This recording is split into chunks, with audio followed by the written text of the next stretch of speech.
Hi, good morning, and welcome to our meditation on grace. Today is the 24th of December, and tomorrow it is Christmas. So, welcome to this meditation. We've been meditating on grace since the beginning of the lockdown here in France in spring, and we have done Romans, and now we are doing Ephesians.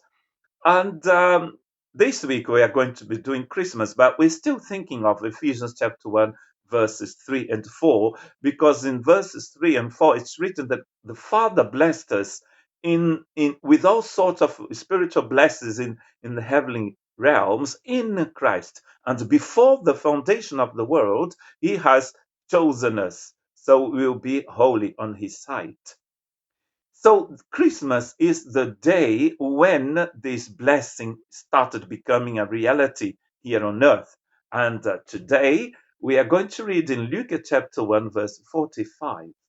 Blessed is she who has believed that the Lord would fulfill his promises to her.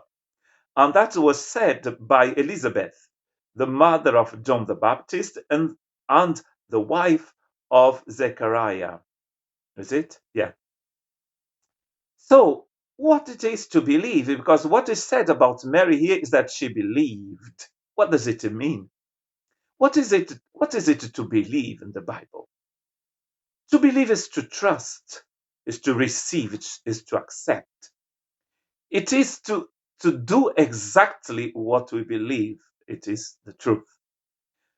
James is going to give us two examples of what to believe is, to have faith is.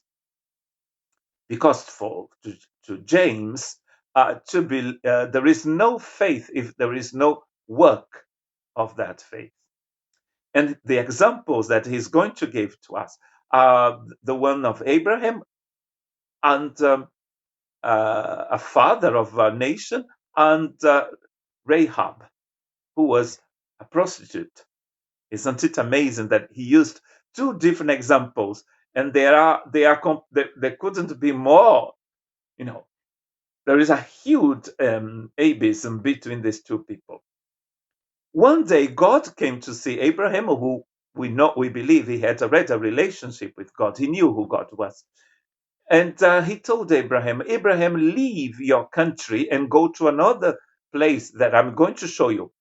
I'm going to make you're going to become a big nation, and in your descendant, all the families of the world are going to be blessed." So Abraham trusted God. He knew who God was. Like who maybe you believe that Jesus is the Son of the Most High. The devil knows that the Jesus is the Son of the Most High, but he can't believe in Jesus like you can. You might know who the Queen of England is. You might believe that the Queen of England is called.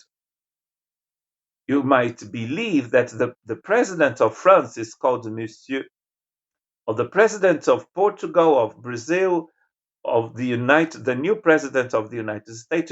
You believe that the new president of the United States is called blah blah blah. But that's not what to believe in the Bible is.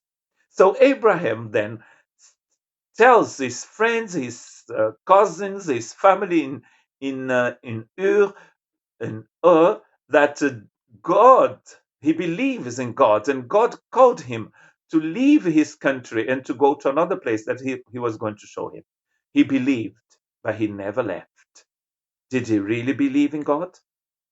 He didn't. So that's what James calls the work. It's when God tells you, leave, and you leave. So the other example is this lady who heard of what God had done for his people when they left Egypt. And she lived in Jericho. It was a village that was going to be destroyed. It had a huge wall that was really large. Some people say that you could run with three cars or three chariots side by side in this huge wall. And God told her that the wall, through his people, that the city was going to be destroyed. But because she believed, because she helped the people, she was going to be saved with her family. And she had to do at least two things. She had to put a red cord, a red thing on the window, and she had to invite all her family to stay in her house. She could have said, "Of course, I believe in God, and of course, I believe He's going to destroy Jericho."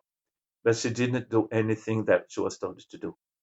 How do we know she believed? We know she believed because she did exactly what she was told to do, and then she was saved.